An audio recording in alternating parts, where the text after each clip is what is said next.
بسم اللہ الرحمن الرحیم یا ایھا الذین آمنوا کتب علیکم الصیام کما کتب علی الذین من قبلکم لعلکم تتقون صدق اللہ العظیم۔ ہر طرح کی حمد و ثنا اللہ وحدہ لا شریک کے لیے ہی لائق ہے، جس خداوند عالم نے اس کائنات کا اتنا بڑا کارخانہ بنایا اور سب کچھ پیدا کرنے کے بعد وہ کسی گمنام گوشے میں جا کے نہیں بیٹھ گیا، بلکہ سب سے بڑے تخت حکومت پر جس کا نام عرش عظیم ہے اس پر بیٹھ کر وہ فرمانروائی کر رہا ہے، بادشاہی کر رہا ہے، حکمرانی کر رہا ہے۔ اس خداوند عالم ہی نے سب کچھ بنایا، بناتے وقت اس نے کسی کی مدد نہیں لی، کسی کا سہارا نہیں لیا، وہ وحدہ لا شریک ہے، اس کو کسی کی مدد کی ضرورت نہیں، لیکن ہر ایک کو اس کی مدد کی ضرورت ہے۔ اس نے بے شمار مخلوقات پیدا کی، سب مخلوقات میں بہترین مخلوق انسان کو بنایا اور انسانوں کی ہدایت کے لیے آسمانوں سے کتابیں نازل کی، نبیوں کو بھیجا، اور ہمارے حصے میں فخر الاولین والآخرین حضرت محمد رسول اللہ صلی اللہ علیہ وسلم آئے۔ یہ ہماری خوش قسمتی ہے کہ ہم امت محمد میں پیدا ہوئے صلی اللہ علیہ وسلم، اور اس نبی کی امت میں پیدا ہوئے جس نبی کو پورے کا پورا دین دے کے بھیجا گیا، الیوم اکملت لکم دینکم واتممت علیکم نعمتی، کہ آج میں نے تمہارا دین تمہارے لیے مکمل کر دیا ہے۔ نبوت بھی قیامت تک کے لیے مکمل، ہدایت اور دین بھی قیامت تک کے لیے مکمل دیا گیا۔ حضور اکرم صلی اللہ علیہ وسلم ساری انسانیت میں ہادی اعظم ہیں، ان سے بڑھ کر کوئی راہبر نہیں ہے انسانیت، وہ محسن انسانیت ہے، ان سے بڑھ کر انسانیت میں سے کسی کا احسان انسانوں پر نہیں ہے، بلکہ قرآن نے تو یہاں تک کہہ دیا کہ وَمَا أَرْسَلْنَاكَ إِلَّا رَحْمَةً لِلْعَالَمِينَ، کہ ہم نے تو تمام جہانوں کے لیے آپ کو رحمت بنا کے بھیجا ہے۔ خداوند عالم رب العالمین ہے، اور ہمارے ہادی و مرشد وہ رحمت للعالمین ہے، وہ سارے جہانوں کے لیے رحمت۔ اس چیز کو میرا خیال پیچھے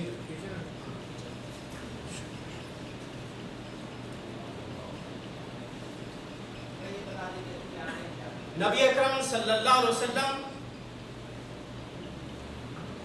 راہبر کامل، انسان کامل، مرد کامل، ہر لحاظ سے کامل و مکمل اللہ تعالیٰ نے ہماری ہدایت کے لیے اس دنیا میں بھیجا۔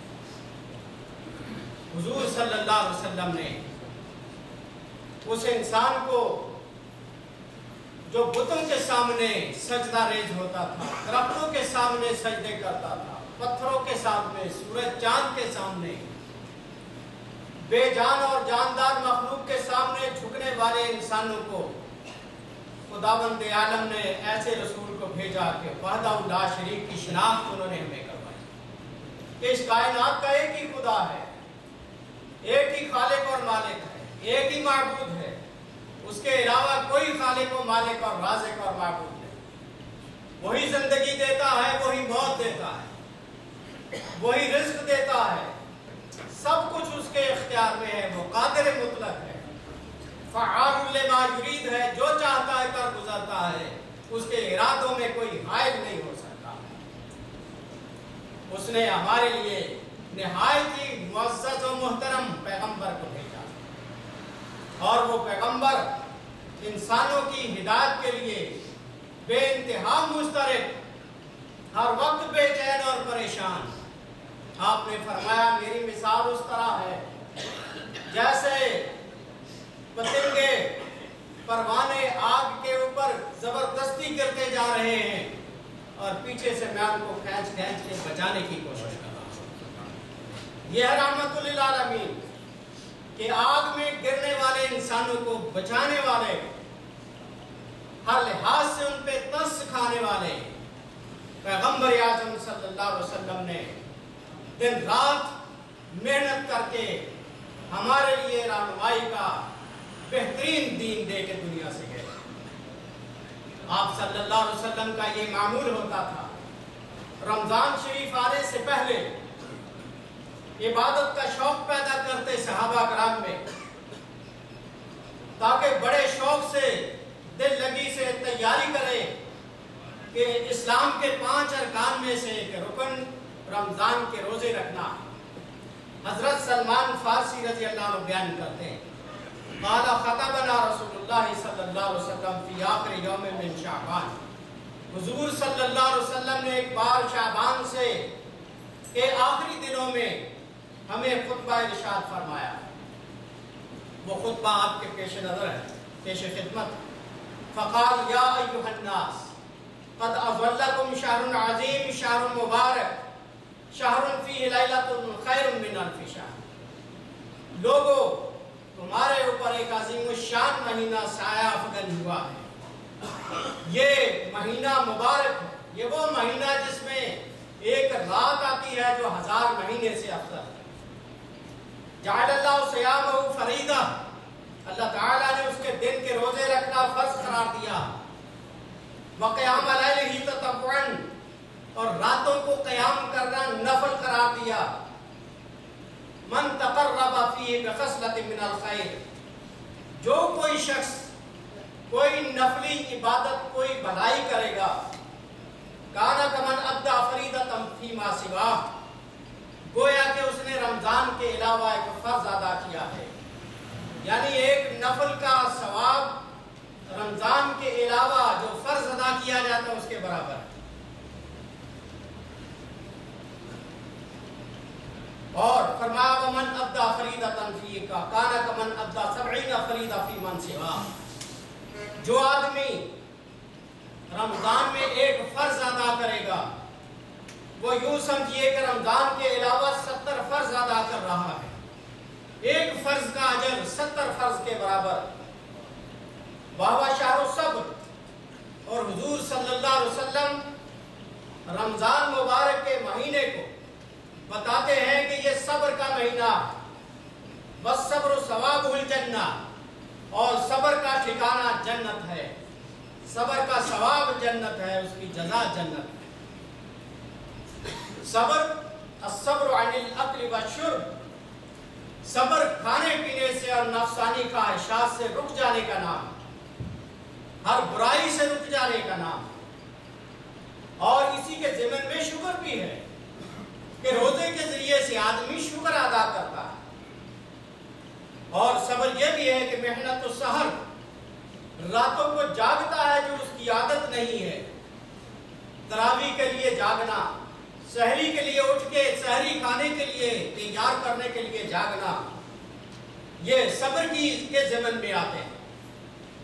وشہر المواسات، یہ مہینہ ہمدردی اور خیرخواہی کا مہینہ ہے، کیونکہ اسلام ہے ہی ہمدردی اور خیرخواہی اور غمگساری کا مذہب، جو اپنی ذات سے ہٹ کر دوسروں کا بھی احساس دلاتا ہے۔ دوسروں کی غلطیوں کو نظر انداز کرنا یہ ہمدردی ہے، دوسروں کے عیبوں پر پردہ ڈالنا یہ ہمدردی ہے، اور کسی کے مشکلات میں کام آنا یہ ہمدردی ہے۔ وَشَهْرٌ يُزَادُ فِيهِ رِزْقُ الْمُؤْمِنِ، اور یہ وہ مہینہ ہے جس میں مومن کا رزق بڑھا دیا جاتا ہے۔ رزق بڑھانے کا مطلب یہ ہے کہ اس میں اللہ تعالیٰ برکت عطا فرماتا ہے، اور عظیم الشان برکت ہر امیر کو بھی وہ محسوس ہوتی ہے جو روزہ دار ہوتا ہے، اور ہر غریب کو بھی محسوس ہوتی ہے جو روزہ دار ہوتا ہے۔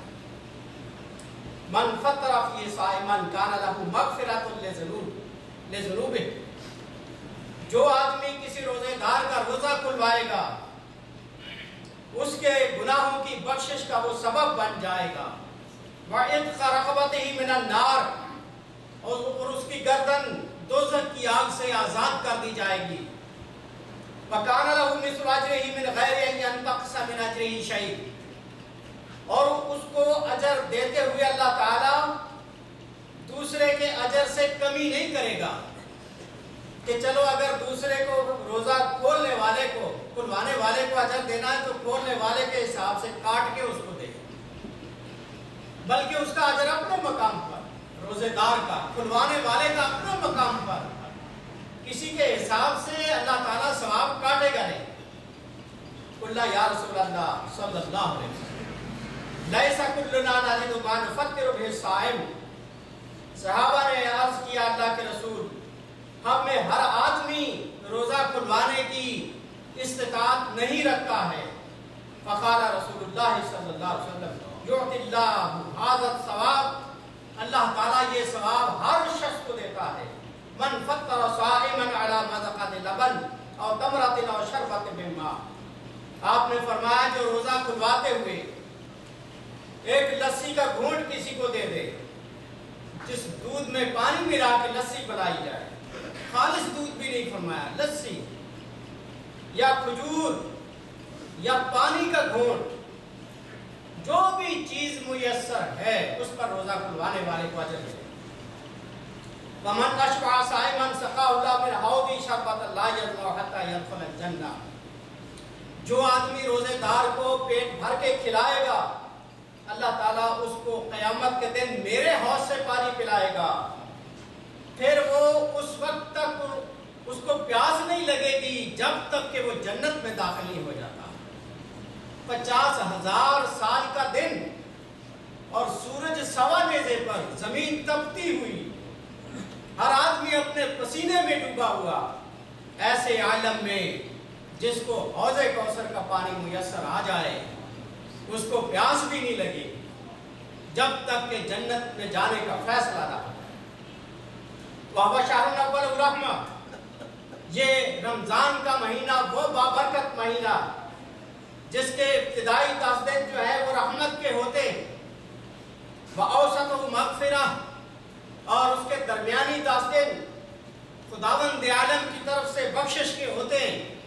وَآخِرُهُ عِتْقٌ مِّنَ النَّارِ، اور اس کے آخری 10 دن جو ہیں وہ جنت سے آزادی کے پروانے ملتے ہیں. وَمَنْ خَفَّفَ عَنْ مَمْلُوكِهِ فِيهِ، جو آدمی اپنے ملازم سے، غلام سے اب اس کے کام کی تخفیف کرے گا، کام تھوڑا اور ہلکا لے گا، غفر اللہ لہ، اللہ تعالیٰ اس کی مغفرت کرے گا. وَعَتَقَهُ مِنَ النَّارِ، اور اس کو آگ سے آزادی عطا فرمائے. حضرات یہ رمضان کا مہینہ وہ ہے جو 1-2 دن کے بعد شروع ہونے والا ہے، اور اس رمضان میں نبی اکرم صلی اللہ علیہ وسلم کے بارے میں صحابہ فرماتے ہیں کہ کانا اجود الناس، اس مہینے میں نبی اکرم صلی اللہ علیہ وسلم سب لوگوں سے بڑھ کر سخاوت کرنے والے ہوتے تھے. دوسری روایت میں آتا ہے کہ یوں سخاوت کرتے تھے جیسے تیز ہوائیں چلتی ہیں، تیزی کے ساتھ وہ اللہ کی راہ میں خرچ کرتے جاتے تھے. اور یہی تربیت آپ نے اپنے صحابہ کی. عن عمر بن الخطاب رضی اللہ عنہ قال امرنا رسول اللہ صلی اللہ علیہ وسلم ان نتصدق ووافق ذلك مالا عندي. حضرت عمر رضی اللہ عنہ بیان کرتے ہیں ہمیں نبی اکرم صلی اللہ علیہ وسلم نے راہ خدا میں خرچ کرنے کا حکم دیا، اور میرے پاس جو مال تھا میں نے غور کیا. فقلت والیوم اسبق ابا بکر ان سبقتہ یوما، کہ ابو بکر ہمیشہ مجھ سے بازی لے جاتا ہے اللہ کی راہ میں خرچ کرنے کے سلسلے میں، آج میں نے ابو بکر سے بازی لے جانی ہے. قال فجئت بنصف مالی، حضرت عمر فرماتے ہیں میں اپنے گھر سے آدھا مال اٹھا کے حضور کے قدموں میں رکھ دیتا. قال فقال لی رسول اللہ صلی اللہ علیہ وسلم ما ابقیت لأہلک، مجھے حضور نے پوچھا کہ گھر والوں کے لیے کیا چھوڑا ہے. قلت مثلا، میں نے کہا اتنا ہی جتنا یہاں لے آیا. آدھا گھر چھوڑ دیا ہے، آدھا آپ کی خدمت میں پیش کر دیا، اور میرے دل میں یہ ہے کہ آج ابو بکر مجھ سے آگے نہیں بڑھ سکے گا۔ وَعَطَا ابو بکر بِكُلِّ مَا عِندَهُ، اور ابو بکر کے گھر میں جو کچھ بھی تھا وہ سارا اٹھا کے حضور کے قدموں میں لے آئے۔ فَقَالَ لَهُ رسول اللہ صلی اللہ علیہ وسلم مَا أَبْقَيْتَ لِأَهْلِكَ، حضور نے پوچھا ابو بکر گھر میں کیا چھوڑ آئے ہو، گھر والوں کے لیے کیا چھوڑا؟ فَقَالَ أَبْقَيْتُ لَهُمْ اللَّهُ وَرَسُولُهُ، حضور میں اپنے گھر میں اللہ اور اس کے رسول کا نام چھوڑ آیا، سب کچھ اٹھا کے دنیا کا مال آپ کے قدموں میں لے آیا، لیکن وہاں خدا اور اس کے رسول کا نام چھوڑ آیا۔ فَقُلْتُ لَا أُصَابِقُكَ إِلَىٰ شَيْءٍ أَبَدًا، حضرت عمر مان گئے کہ میں اس شخص سے کبھی بھی بازی نہیں لے جا سکتا، یہ ہمیشہ ہی ہر ایک سے آگے نیکیوں میں بڑھ جانے والا شخص۔ حضرت ابو بکر کی ایک اور فضیلت صفات الصفوہ میں علامہ ابن جوزی نے بیان کی۔ عن ابن عمر رضی اللہ عنہما قال كنت عند النبي صلی اللہ علیہ وسلم عنده ابو بکر الصدیق رضی اللہ۔ حضرت عبداللہ بن عمر کہتے ہیں، حضرت عمر کے بیٹے، کہ میں نبی اکرم صلی اللہ علیہ وسلم کے پاس بیٹھا تھا، ابو بکر ان کے پاس بیٹھے تھے۔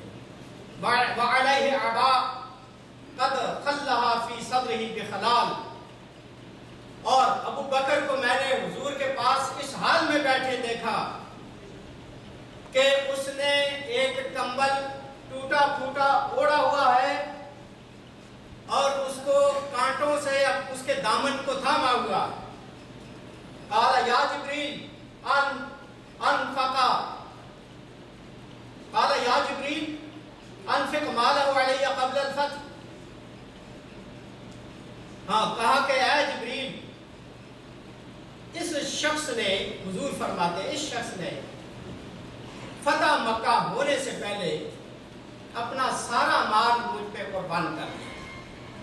حضور فرماتے جو بھی زندگی کی جمع پونجی حضور اکرم صلی اللہ علیہ وسلم کی ذات اور آپ کے مشن پر خرچ کر ڈالا۔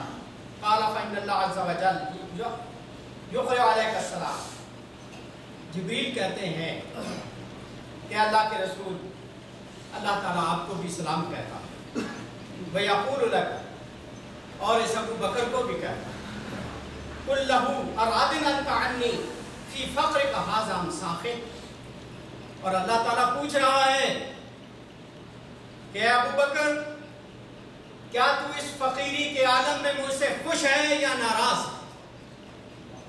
سب کچھ قربان کرنے کے بعد فقیر بن کے بیٹھے ہوئے ہیں، ٹوٹا سا کمبل اوپر اڑا، اس کو بھی بٹن نہیں ہے، کانٹے لگا کے دامن تھاما ہوا،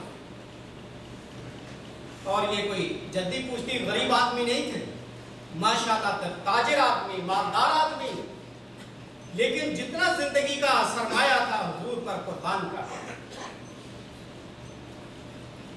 فقال ابو بکر آیا، ابو بکر نے کہا اسخط علی ربی، کیا میں اپنے رب پر ناراض ہوں گا؟ سب کچھ تو اس کا دیا ہوا تھا، میں نے اس کی راہ میں قربان کیا۔ انا عن ربی راضٍ عن ربی راضٍ انا عن ربی راضٍ، 3 بار حضرت ابو بکر نے کہا میں اپنے رب سے راضی ہوں، میں اپنے رب سے راضی ہوں، میں اپنے رب سے راضی ہوں۔ ہم تو دنیاوی معاملات میں پھنس کر جب تھوڑے سے حالات ابتر ہوتے ہیں خدا کا گلا شکوہ شروع کر دیتے ہیں۔ حضرت ابو بکر جان بوجھ کر فقیری اختیار کرتے ہیں، سب کچھ خدا کی راہ میں خرچ کر کے، پھر بھی وہ اللہ تعالیٰ سے یہی کہتے ہیں یا اللہ میں تجھ سے خوش ہوں، مجھے تجھ پہ کوئی گلا نہیں ہے، کوئی شکوہ نہیں ہے، جس حال میں بھی تو نے مجھے رکھا ہے میں تجھ پہ انتہا دل سے راضی ہوں۔ یہ تھے وہ کارنامے صحابہ کرام کے جن کی وجہ سے اسلام آج ہم تک بھی پہنچا اور اس کفرستان تک پہنچا۔ یہ صحابہ کی قربانیاں جنہوں نے عظیم الشان جانی مالی قربانیاں دے کر اس دنیا کے اندر اسلام کو قائم کیا۔ حضرات اب آخر پر کیونکہ میرے بعد شمس الزمان صاحب کچھ بات کرنا چاہتے ہیں اس مسجد کے حوالے سے، گزشتہ جمعے سے لے کر اس جمعے تک ایک ہفتے میں $24,082 ہمیں وصول ہوئے تھے اپنے دوستوں سے، اور اس میں جو خرچ ہوا کارپیٹ کا 8308,300، لیبر کا 1020، فوڈ پر 386، میٹیریل پر 5755، مکمل ملبہ جو تھا 241414 کا اور 622 اس ہفتے میں خرچ ہوئے۔ اور جن لوگوں سے لون لے کر ہم نے کروزنگ وغیرہ کروائی تھی یا یہاں میٹیریل پہ خرچ ہو رہا ہے، وہ 15,000 ہم نے لون واپس بھی کیا ہے۔ ضیاء الحق صاحب سیال کوٹی، اللہ تعالیٰ ان کی آخرت بہتر بنائے، انہوں نے جو کارڈ دیا تھا $8,000 کا میٹیریل ہم ہوم ڈیپو سے لائے ہیں۔ اس مسجد میں دن رات کام کرنے والوں نے انتہا کر دی، صحابہ کرام کی طرح جذبوں کے ساتھ دن رات کام کیا ہے، جسمانی طور پر بھی اور مالی طور پر بھی، اور اپنا وقت قیمتی لگا کے جو آدمی جاب کا ایک دن چھوڑنے کو تیار نہیں ہوتا، میرے عزیز حبیب اللہ نے پورا مہینہ جاب چھوڑ کے دن رات یہاں لگا کے اللہ کے فضل سے کام کیا ہے۔ اس کے کزن عزیز ثناء اللہ، ذکاء اللہ، افضل صاحب، یونس صاحب، شعور صاحب، نصر اللہ چودھری، اور الیکٹریشن خالد صاحب، صلاح الدین صاحب، اور کچھ گمنام لوگ ہیں جو بتانا نہیں چاہتے، اور انہوں نے اچھا خاصا مالی تعاون کیا ہے۔ اور ہمارے اسلم انصاری صاحب بیرج سے تشریف لائے ہیں شیرینی لے کے آج آپ کا منہ میٹھا کروانے کے لیے۔ میرے نائب امام، میرے نہایت ہی محترم مولانا عمر صاحب، میں ان کا دل سے احترام کرتا ہوں، انہوں نے میرا بڑا ساتھ دیا ہے۔ میرے سیکرٹری جاوید خان صاحب، جہاں تک ان سے بھی ہو سکا انہوں نے ماشاءاللہ ہمارا ساتھ دیا ہے، اور بہت سارے لوگ جنہوں نے تعاون کیا، جانی مالی۔ حقیقت یہ ہے کہ میں سب کا نام نہیں لے سکتا، وقت تھوڑا ہے، جنہوں نے بھی جس انداز میں حتیٰ کہ زبان سے بھی اس مسجد کی خیر کا کلمہ نکالا ہے، میں سب کے لیے دعا کروں۔ اللہ تعالیٰ سب کی نیکیوں میں برکت عطا فرمائے، اس دنیا میں بھی انہیں عزت بخشے اور آخرت میں بھی عزت بخشے۔